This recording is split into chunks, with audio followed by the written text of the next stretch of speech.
ನಮಸ್ಕಾರ ವೀಕ್ಷಕರೇ, ನಮ್ಮ ಹಳ್ಳಿ ಸಾಂಪ್ರದಾಯಿಕ ಶೈಲಿಯಲ್ಲಿ ಪಾಲಕ್ ಸೊಪ್ಪು ಸಾರನ್ನ ಹೇಗೆ ಪ್ರಿಪೇರ್ ಮಾಡ್ಕೊಳ್ಳೋದು ಅಂತ ಈ ವಿಡಿಯೋದಲ್ಲಿ ನೋಡೋಣ. ಈ ಪಾಲಕ್ ಸೊಪ್ಪು ಸಾರು ರೈಸ್, ಮುದ್ದೆ, ಚಪಾತಿ ಎಲ್ಲದಕ್ಕೂ ಸೂಪರ್ ಆಗಿರುತ್ತೆ. ಪಾಲಕ್ ಸೊಪ್ಪು ಸಾರನ್ನ ಪ್ರಿಪೇರ್ ಮಾಡ್ಕೊಳ್ಳೋದಕ್ಕೆ ಇಲ್ಲಿ ನಾನು ಅರ್ಧ ಕಟ್ ಆಗುವಷ್ಟು ಪಾಲಕನ್ನು ತಗೊಂಡಿದ್ದೀನಿ. ನೋಡಿ, ಇದು ತುಂಬ ಎಳೆಯಾಗಿದೆ, ಸೊ ಹಾಗಾಗಿ ಇದನ್ನು ಕಟ್ ಮಾಡ್ಕೊತಾ ಇಲ್ಲ, ವಾಶ್ ಮಾಡಿ ತಗೊಂಡಿದ್ದೀನಿ. ಒಂದು ವೇಳೆ ಪಾಲಕ್ ಬಲ್ತಿದ್ರೆ ಇಲ್ಲ ಅಂತಂದರೆ ಎಲೆಗಳು ತುಂಬ ದೊಡ್ಡದಾಗಿದ್ದರೆ ಕಟ್ ಮಾಡಿ ತಗೋಬೇಕಾಗುತ್ತೆ. ಸೊ ಇಲ್ಲಿ ತುಂಬ ಸಣ್ಣ ಎಲೆಗಳಾಗಿರೋದ್ರಿಂದ ಅದು ತುಂಬ ಎಳೆಯಾಗಿದೆ ಈ ಪಾಲಕ್ ಸೊಪ್ಪು, ಹಾಗಾಗಿ ವಾಶ್ ಮಾಡಿ ಡೈರೆಕ್ಟಾಗಿ ನಾನು ಕುಕ್ಕರಲ್ಲಿ ಸೇರಿಸ್ತಾ ಇದ್ದೀನಿ. ನಂತರ 1 ಕಪ್ ಆಗುವಷ್ಟು ತೊಗರಿ ಬೇಳೆಯನ್ನು ಚೆನ್ನಾಗಿ ವಾಶ್ ಮಾಡಿ ಸೇರಿಸ್ತಾ ಇದ್ದೀನಿ. ಹಾಗೆ ಅರ್ಧ ಈರುಳ್ಳಿಯನ್ನು ಈ ಥರ ಸಣ್ಣದಾಗಿ ಕಟ್ ಮಾಡಿ ಸೇರಿಸಿ, ನಂತರ ಅರ್ಧ ಬೆಳ್ಳುಳ್ಳಿ ಗಡ್ಡೆಯನ್ನು ತಗೊಂಡು ಸಿಪ್ಪೆ ತೆಗೆದು ಸೇರಿಸ್ತಾ ಇದ್ದೀನಿ. ಹಾಗೆ 4 ಹಸಿಮೆಣಸಿನಕಾಯಿ ನಿಮ್ಮ ಖಾರಕ್ಕೆ ಅನುಗುಣವಾಗಿ ಸೇರಿಸಬಹುದು. ಹಾಗೆ 2 ಟೊಮೊಟೊ ಹಣ್ಣನ್ನು ಈ ಥರ ಸಣ್ಣದಾಗಿ ಕಟ್ ಮಾಡಿ ಸೇರಿಸ್ತಾ ಇದ್ದೀನಿ. ಸ್ವಲ್ಪ ಕೊತ್ತಂಬರಿ ಸೊಪ್ಪು, ಇಲ್ಲಿ ನಾನು ನಾಟಿ ಕೊತ್ತಂಬರಿ ಸೊಪ್ಪನ್ನು ಸೇರಿಸ್ತಾ ಇದ್ದೀನಿ. ನಂತರ 1 ಟೀ ಸ್ಪೂನ್ ಆಗುವಷ್ಟು ಸಾರಿನ ಪುಡಿ, ನಾವು ಡೈಲಿ ಸಾರು ಯೂಸ್ ಮಾಡ್ತೀವಲ್ವ ಆ ಸಾರಿನ ಪುಡಿಯನ್ನೇ ಯೂಸ್ ಮಾಡ್ಬೋದು. ಹಾಗೆ 1/4 ಟೀ ಸ್ಪೂನ್ ಆಗುವಷ್ಟು ಅರಸಿನ, ಹಾಗೆ ರುಚಿಗೆ ತಕ್ಕಷ್ಟು ಉಪ್ಪನ್ನು ಕೂಡ ಸೇರಿಸೋಣ. ಸೊ ನಮಗೆ ಈ ಟೈಮಲ್ಲಿ ಉಪ್ಪು ಜಾಸ್ತಿ ಹಾಕ್ಕೊಂಡ್ರೂ ಗೊತ್ತಾಗೋದಿಲ್ಲ, ಹಾಗಾಗಿ ನೋಡಿಕೊಂಡು ಕಡಿಮೆನೇ ಹಾಕ್ಕೊಳ್ಳಿ. ಈಗ ಬೇಯೋದಕ್ಕೆ ನೀರನ್ನು ಸೇರಿಸೋಣ. ನೋಡಿ, ಸೊಪ್ಪು ಎಷ್ಟಿದ್ರೆ ಅಷ್ಟು ನೀರನ್ನು ಸೇರಿಸುವಷ್ಟಿಲ್ಲ, ಅರ್ಧ ಭಾಗಕ್ಕೆ ನೀರನ್ನು ಸೇರಿಸ್ಬೇಕಾಗತ್ತೆ.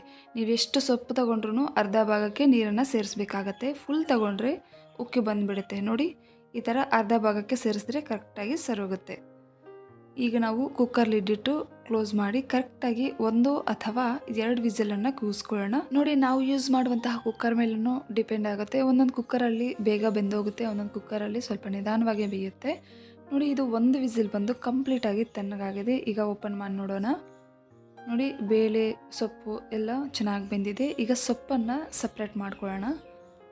ಟೊಮೊಟೊ, ಹಸಿಮೆಣಸಿನಕಾಯಿ, ಬೆಳ್ಳುಳ್ಳಿ ಇವನ್ನೆಲ್ಲ ನಾವು ಸಪ್ರೇಟ್ ಮಾಡ್ಕೋಬೇಕಾಗುತ್ತೆ. ಇವನ್ನೆಲ್ಲ ಚೆನ್ನಾಗಿ ಮ್ಯಾಶ್ ಮಾಡ್ಕೋಬೇಕಾಗತ್ತೆ.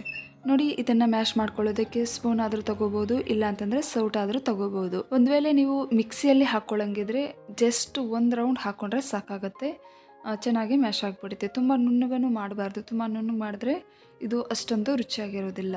ನೋಡಿ, ಈ ಥರ ಚೆನ್ನಾಗಿ ಮ್ಯಾಶ್ ಮಾಡ್ಕೊಂಡಿದ್ದಾಯಿತು. ಈಗ ಇದನ್ನು ಸೊಪ್ಪನ್ನು ಬೇಯಿಸ್ಕೊಂಡಿರ್ತಕ್ಕಂತಹ ನೀರಿನಲ್ಲೇ ಸೇರಿಸ್ಬಿಡೋಣ. ಒಂದು ವೇಳೆ ಜಾಸ್ತಿ ನೀರಿದ್ದರೆ ಸ್ವಲ್ಪ ಸಪ್ರೇಟ್ ಮಾಡ್ಕೊಳ್ಳಿ, ಕರೆಕ್ಟಾಗಿದ್ದರೆ ಸಪ್ರೇಟ್ ಮಾಡುವಷ್ಟೇನಿಲ್ಲ. ಯಾಕಂತಂದರೆ ಈ ಪೋಷಕಾಂಶಗಳೆಲ್ಲ ನೀರಲ್ಲೇ ಇರುತ್ತೆ, ಹಾಗಾಗಿ ನೀರನ್ನು ಚೆಲ್ಲಬಾರ್ದು ಯಾವುದೇ ಕಾರಣಕ್ಕೂ. ಈಗ ಕುಕ್ಕರ್ ಲಿಡ್ಡಿಟ್ಟು ಕ್ಲೋಸ್ ಮಾಡಿ 1 ಕುದಿ ಕುದಿಸ್ಕೊಳ್ಳೋಣ ಕರೆಕ್ಟಾಗಿ. ನೋಡಿ, ಇದು 1 ಕುದಿ ಕುದೀತಾ ಇದೆ. ಈಗ ನಾವು ಒಗ್ಗರಣೆ ಮಾಡ್ಕೊಳ್ಳೋಣ. ಒಗ್ಗರಣೆ ಮಾಡ್ಕೊಳ್ಳೋದಕ್ಕೆ ಇಲ್ಲಿ ನಾನು ಒಂದು ಬಾಣಲೆ ತಗೊಂಡು ಅದರಲ್ಲಿ 1 ಟೇಬಲ್ ಸ್ಪೂನ್ ಆಗುವಷ್ಟು ಆಯಿಲನ್ನು ಸೇರಿಸಿ, ಆಯಿಲ್ ಬಿಸಿ ಆದಮೇಲೆ ಅರ್ಧ ಟೀ ಸ್ಪೂನ್ ಆಗುವಷ್ಟು ಸಾಸಿವೆ ಚೆನ್ನಾಗಿ ಸಿಡಿಯುತ್ತಿರುವಾಗ 1/4 ಟೀ ಸ್ಪೂನ್ ಆಗುವಷ್ಟು ಜೀರಿಗೆಯನ್ನು ಸೇರಿಸಿ ಚೆನ್ನಾಗಿ ಫ್ರೈ ಮಾಡ್ಕೋಬೇಕು. ನಂತರ ಅರ್ಧ ಈರುಳ್ಳಿಯನ್ನು ನಾವು ಸಾರಲ್ಲಿ ಹಾಕ್ಕೊಂಡಿದ್ವಿ. ಈಗ ಅರ್ಧ ಈರುಳ್ಳಿಯನ್ನು ಒಗ್ಗರಣೆಯಲ್ಲಿ ಸೇರಿಸಿ ಹಸಿ ಸ್ಮೆಲ್ ಹೋಗೋವರೆಗೂ ಚೆನ್ನಾಗಿ ಮಿಕ್ಸ್ ಮಾಡ್ತಾ ಫ್ರೈ ಮಾಡ್ಕೋಬೇಕಾಗತ್ತೆ.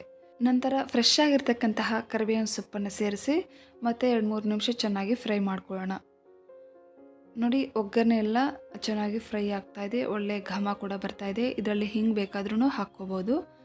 ಈಗ ಕುದೀತಾ ಇರತಕ್ಕಂಥ ಸಾರಲ್ಲಿ ಒಗ್ಗರಣೆಯನ್ನು ಸೇರಿಸಿ ಒಮ್ಮೆ ಚೆನ್ನಾಗಿ ಮಿಕ್ಸ್ ಮಾಡ್ಕೊಳ್ಳೋಣ. ನೋಡಿ, ಈ ಸಾರಿಗೆ ಒಗ್ಗರಣೆ ಚೆನ್ನಾಗಿ ಇಡಿಸ್ಬೇಕು, ಹಾಗೆ ಒಳ್ಳೆ ರುಚಿ ಕೊಡಬೇಕು ಅಂತಂದರೆ ಒಗ್ಗರಣೆಯನ್ನು ಹಾಕಿದ್ದಾದ್ಮೇಲೆ 1-2 ನಿಮಿಷ ಕುದಿಸ್ಕೊಳ್ಳೋಣ. ನೋಡಿ, ಕರೆಕ್ಟಾಗಿ 2 ನಿಮಿಷ ಕುದಿಸ್ಕೊಂಡಿದ್ದಾದ್ಮೇಲೆ ರುಚಿಯಾಗಿರ್ತಕ್ಕಂತಹ ಪಾಲಕ್ ಸೊಪ್ಪು ಸಾರು ರೆಡಿ ಆಯಿತು.